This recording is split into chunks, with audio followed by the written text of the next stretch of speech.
guys, just doing a review for Tekken Bloodline. So yeah, this show was definitely interesting when I first started watching it. Like the first two episodes, I was definitely like really engaged. Yeah, but then it kind of fell off around episode 3 or 4 for me because they wasn't really giving me what I really wanted to see. And I wouldn't say it's a bad representation of Tekken. They definitely get some things right. And I think I should probably start with I guess what the actual story's about. So basically, it's set in the Tekken 3 timeline. You know, with Augur and Jin wanting to get revenge on his mother's death. You know, if you've played the games, you already know the story basically. I mean, I kind of go a bit deeper into that with how things are set up and what kind of bond he actually had with his mother. And when he starts to get trained by Heihachi and stuff, and his fighting style kind of changes. Yeah. Because we first see him with Heihachi's fighting style, and we don't really get to see his mother's fighting style until like Tekken 4 and 5, I guess. Yeah, because that's what he decides to embrace after what happens, you know, with him and Heihachi. Yeah, if you played the games, you already know the story. They tried to go in a more deeper way with it, but they still kind of miss a few things that would have made the show really good.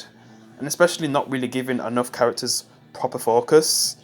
Because there's fights that happen, but we don't really get to see the fights. We just mainly see Jin's fights and I guess Xiaoyu, which is kind of weird that he actually shows emotion with Xiaoyu, which makes no sense. Because he kind of brushed her off a lot in the games. I mean, he might have liked her, but he still didn't really show much emotion to her because of what he was going through and stuff. So for him to show so much care to Xiaoyu and stuff, it was really weird for me seeing Jin show that much emotion. Obviously, he does care about mankind, but he's still closed off. So to me, they didn't really get Jin right in this show. They got him completely one man to me. It felt more like Naruto instead of the Jin that I know from the games. Yeah, because I guess you could say in the games he was like a mix of, I guess you could say Naruto, but also like Sasuke. Because Sasuke, he doesn't really show much emotion. He's kind of more closed off because he has like one desire, and that's to get revenge on who killed his mother. Where with Sasuke, he wants to get revenge on his brother who killed his whole clan and his parents. Yeah, which is a lot darker. So for him, like it would be hard for him to come back. Where Jin, it's a bit different, but then things start to happen in the story where he gets betrayed and stuff by his own family and just everything that happens. Yeah, it's just the way how they kind of write the show. I mean, I like some of the stuff, but then after like episode 2, going into episode 3 and 4, I'm just like, okay, they could have did this a bit better. You know, when Heihachi's training Jin and stuff, there was just some missing elements that could have made it better to me. So it wasn't really perfected that well. It could have been so much better.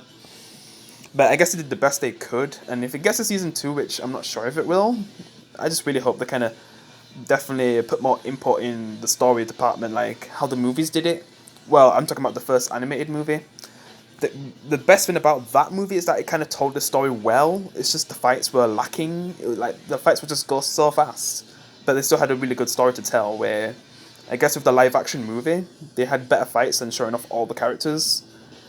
But the story wasn't that great. Yeah, and Jin winning every fight as well. Yeah, I mean it makes sense for the story, but still, I just didn't like how they did it, man.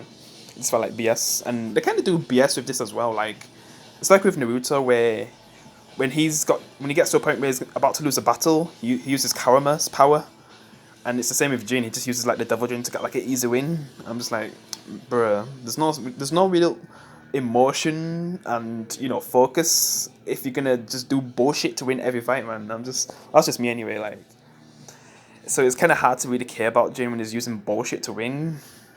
I mean, and also trying to do like something where he's trying to listen to his, he's trying to listen to Hiachi's teachings while also still having his mother's teachings. So they kind of conflict with each other. So sometimes when he's fighting opponents, it's kind of at a disadvantage when he's trying to use his mother's, teachings, but then to actually win, he needs to sometimes use Hiachi's teachings. Show no mercy.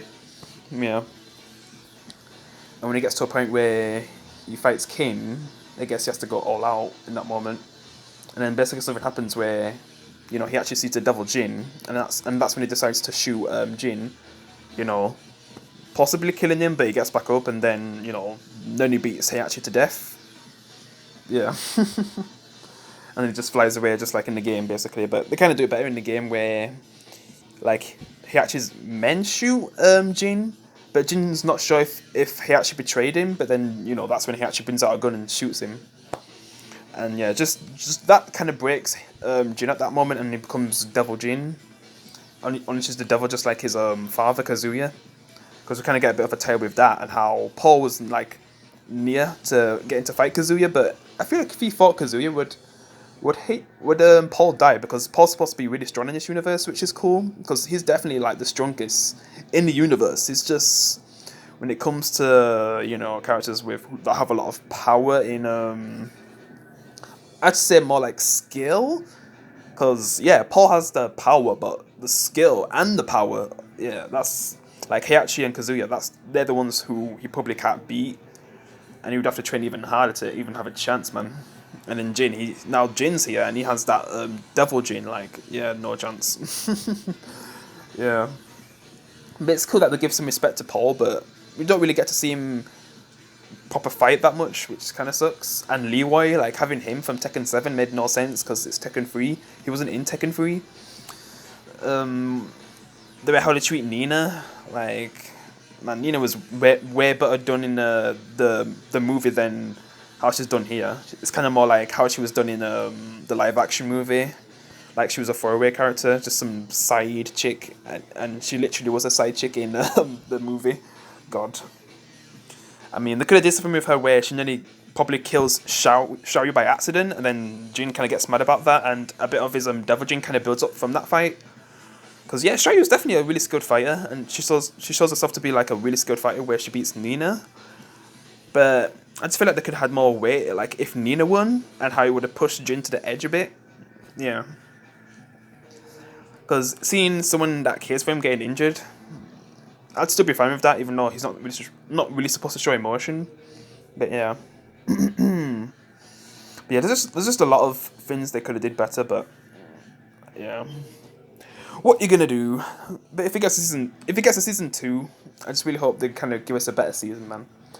I mean, the animation at some points wasn't that great, but when it came to like actually showing the fighting skills from the games, like the move sets that you can do in the games, they did that really well for the most part. Yeah. So the animation at some points is a bit off. Yeah, it looks a bit stiff, but when actually doing the inputs from the game, like it's pretty good. Like Kin's input, Xiaoyu's input, Jin's input, Heihachi's input, like it looks amazing. Just like how the game is. It looks exactly like how the game looks as well. So yeah, they definitely do a good job there. But yeah, I just hope they kind of fix a lot of the things I have issues with. Telling the story better, showing off all the other characters. Just the animation done a bit better, because it definitely had some good moments. It just could have been better at some moments. Yeah, just a few things to make a better season 2 if it gets a season 2, which I actually want to see a season 2. I'm kind of praying, fingers crossed, because there's definitely potential in this show. But man, the first season, I'm not sure, because of the first season we'll get a season 2. But guess we're gonna have to wait and see, and that's all I can say for now. But yep, hope you enjoyed my review of Tekken Bloodline. Tell me what you think down below. I'll see you in the next one. Peace.